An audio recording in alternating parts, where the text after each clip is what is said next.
Hello everyone. So today, as you probably you can read, as you probably read, I'm doing a monthly wrap up. I'm gonna do my January wrap up. We want to do this every month. Apologies if you can hear the washing machine. I have read 6.5 books as of today, but I will be done with the book that I'm reading right now by the end of the month, but I haven't so far. So I will not be talking about it. I will probably talk about it in February. We appreciate how cute that is. She's still up there. She's still making it. Very proud of her. She hasn't fallen down. Anyway, I started the year reading Misfit and Rogue by Elle Kennedy. I finished December reading Carvel and Legendary. So I needed, like, before getting to finale, which is what I'm reading right now, I needed like something easy and kind of like a palate cleanser. I read Misfit and Rogue because Elle Kennedy never fails with palate cleansers. She does not. And once again, she didn't. These two are part of a series. They're not really standalones, so you can't really read the second one without reading the first one. You wouldn't understand a thing. So they're not like off campus. It's a series. It's called the Prep series, I believe. It starts with two boys meeting each other at their parents' wedding. The main guy is called RJ, and his mom was meeting Fenn's dad, and so they became stepbrothers like overnight. They didn't know each other and now they are family. Fenn goes to a very rich boarding school for bad boys, very Gossip Girl vibes. He ends up going to the same school with him, so it's literally a high school for bad boys that got expelled to their previous schools, and they all ended up here. They're all filthy rich and hot as usual. The headmaster has two daughters.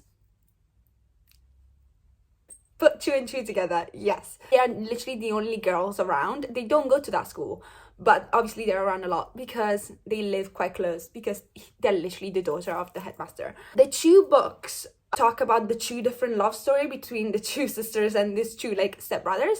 RJ is a hacker, but he ends up in the swim team, and Fenn is in the football team. So it's literally a sport romance, which Elle Kennedy does great. Like, we know that. Have you read by youuu? Have you read Off Campus? Have you read literally anything she's ever written? Yes. They're all 18, so they're kind of young, but they're not minors, so I'm okay with that. Sport romance, it's Gossip Girl vibe, rich. It's multiple point of views. Misfit talks about the love story between RJ and Sloane, which is the older sister, and Rogue talks about the love story, whatever that is, between Casey, the younger sister, and Fenn. But they're not just this. So you don't only get 2 point of views each. You get 7. There's multiple point of view. You get everyone's point of view in both books and their friends. So you get other characters like this guy called Silas, who's a friend of Sloane and a friend of Fenn. Lawson, who's my favorite character. He definitely needs help. Should definitely go to rehab and therapy. To be fair, everyone should go to therapy, including you. I love Lawson. He's my favorite character, and his chapters were my favorite. The first book, I don't agree with what he does. If you read the books, you'd know what I'm talking about. But I enjoyed it nonetheless. Under all of this, there is a mystery. Casey had an accident last prom. She ended up, like, her drink got spiked, or like somehow she got drugged. She didn't take the drug, someone did. Ended up in a car that she doesn't remember because obviously she wasn't fully awake. And the car ended up in the lake, and then somehow she ended up outside of the lake. But she remembers nothing. She was almost drowning. She had a like very serious injury that she had to be at the hospital for a long time. But she remembers nothing. So there's this mystery under it all of her sister and her boyfriend trying to like figure out what the fuck happened that night. So it's a sport romance, it's Gossip Girl, there's a mystery that at the end of the second book you kind of get an answer. Like, you get an answer through the 2 books. You get answers. It just obviously it's slowly, and it's full of plot twists, and it's very good. Now, I don't think the series is done. There's still questions unanswered, and I'm pretty sure there's a 3rd book, but I don't know when that's coming out. I hope soon, because I actually really enjoyed it, and I think I gave both 4 stars, I believe. There's plot twists, there's romance, there's enemies to lovers, there's friends to lovers, there's everything. And I love the multiple point of view, like many. I'm pretty sure 6 or 7 point of views. It's very fun and I loved it. I think I strongly recommend. Once again, it's not like, oh my god, the most incredible books you've ever read, but they're fun and easy to read. So I enjoyed them, so I gave them 4 stars. Next book I read, oh, let me go and get it because it's in there. Masters of Death. I got this as a present from Bravni. We filmed us exchanging books if you want to go and have a look. I've wanted to read this for so long. I love Olivia Blake so much.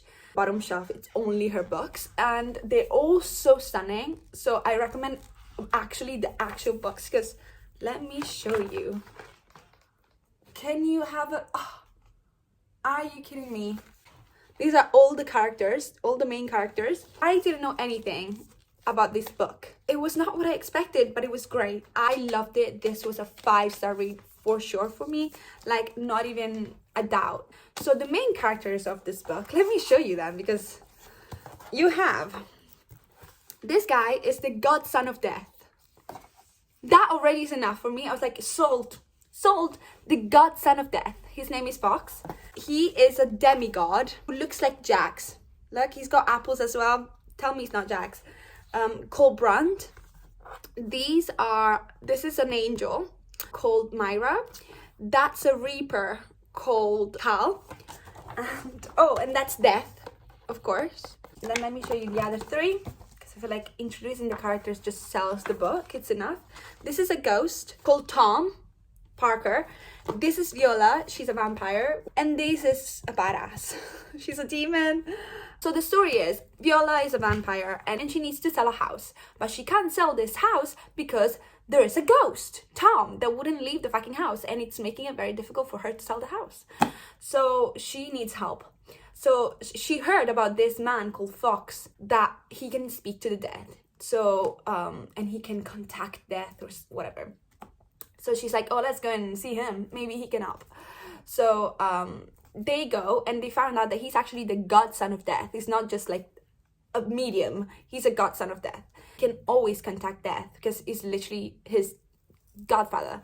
But he can't. There's something wrong. They can't reach death, which is very unusual. So there's all this thing about finding out what happened, and there's a games for immortals. I can't express to you how much I love this book. The writing was perfect. It was funny. It was hilarious. There's 2 archangels, Raphael and Gabriel. Those motherfuckers were so funny. Like, it's funny. It's sad. It's romantic. Romance is a subplot. This is not a romance book. It's a sci-fi book. It's a fantasy book, I guess. But there's romance. There's 3 couples. And they're all... One owns my heart. I would do anything for them. To be fair, all 3. It's beautiful. I haven't seen this book much on Book Talk. I kind of wanted to cry at times. It was, it's vibes. The plot, yes, it's important. The plot is great, but it's vibes, and it's great vibes. It starts with death talking to you, and I thought that was genius. Imagine like starting a book with death talking to you. It literally starts with, hello children, it's time for death. Sold! So, once in a while, you'll just turn a page, and this is the page. So I strongly recommend owning Olivia Blake's books because they're stunning. I've never read anything like this. The writing, it was great. It was easy to read. The characters were so interesting. The love stories were great. Read this book. Next, I read this book called Love Theoretically by Ailey Hazelwood. It was all over TikTok, so I'm sure you've seen. I didn't love it. It wasn't bad. It just didn't do anything to me. I think I preferred The Love Hypothesis. It was okay. It was nice.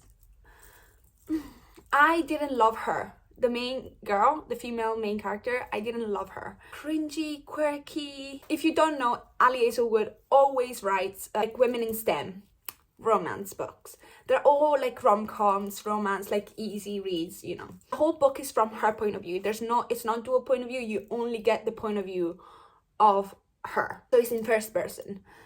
And she was kind of annoying me at times. For being a woman in STEM, she was kind of dumb at times. I'm like, girl, How could you not see that? Like, her mom was not that nice of a mom, and she was still like, that's okay, I owe her everything, I owe my parents everything because I have diabetes. It's not your fault you have diabetes, girl. She had like a person in her life which was obviously not having good intentions, and he was definitely not a good person. She could not see it. Everyone else in the fucking book was like, girl, that doesn't seem like a good idea. And she blind as hell. It's like, oh yeah, but I owe everything to him. Whoever I am, it's because of him. Girly pop. She was just not the smartest at the time, even though she was a smart, extremely smart woman. She's a woman of STEM. Enemies to lovers. The beginning is kind of funny because she fake dates. So she goes on fake dating and she gets paid by men who, I don't know, needs to pretend to have a girlfriend for one night. And she has this client of hers, and the main character is his brother. He kind of knew of her before, and then they met at work because he's kind of like her boss. She couldn't stand him. He falls first, very much. They're very cute together. He's a 10 out of 10. Jack, 10 out of 10, love him. He had no flaws. She was just boring. She talked about cheese a bit too much as well. You know how in the hating game, the main girl talked about Smurfs so much? Same thing about cheese. Don't get me wrong, I enjoyed it. I read it and I gave it 3 stars, so it's not like I hated it. But yeah, I didn't love it. I thought it was just like, yeah, it was cute, it was nice, it was okay. I wished I liked her more. I prefer the love hypothesis. And the Adam and Olive actually do a little cameo in this book, so that was cute. And the next 2 books that I read were rereads. The first one was Powerless, which I've talked to you about before in, I'm pretty sure, my September, October, November wrap up, if you want to go have a look. I loved it. I reread it because I annotated it for my best friend Emily, and in exchange she annotated Once Upon a Broken Heart. So you see how it's all annotated. So I did this with Powerless. It's a 5-star read. It's so fun. Enemies to lovers, fantasy, romantasy, so much tension. It's actually YA, but there's a lot of tension. Very Hunger Games vibes, and I strongly recommend. I've talked about this so much already in my previous wrap-up, so I don't want to talk about it again. But if you're a romantasy lover, Powerless by Lauren Roberts, 5-star. I strongly recommend. The next reread was this bad boy. This huge book, 800 pages of a book. House of Sky and Breath, which is the second book in the Crescent City series by Sarah J. Maas. And if you don't know, what the hell, third book comes out literally in 2 days. I'm freaking out, you're freaking out, everyone's freaking out. I've been waiting for this book since I've read this, and I've read this 2 years ago. The ending of this book is ridiculous. It's crazy. Also, I've done like a video with all of the connections between all the books. If you want to go and have a look, recommend watching that video only if you read the books, because you get spoilers obviously. This literally had one of my favorite love stories in the Sarah J. Maas universe, between 2 characters that I can't tell you because that would be a spoiler. It's not the main 2. I mean, I love the main 2, but like there's 2 others, and you know who I'm talking about. I love this book. I can't really talk to you about it because if you haven't read the first book, I would just spoiler things. But it's very like, it says Game of Thrones meets Buffy the Vampire Slayer. Yeah. It's an urban fantasy, so it's not like Throne of Glass or Akatar where, you know, they're set who knows when. They have phones, they watching reality show, they have backwards cats, they have literally like guns, and it's modern, and I love that so much. Like, the main girl loves clubbing. A slay. Every Sarah J. Maas book has the found family trope, and this as well has it. The main boys who are like so old, they're frat boys. Frat boys in a frat house, and I love it so much.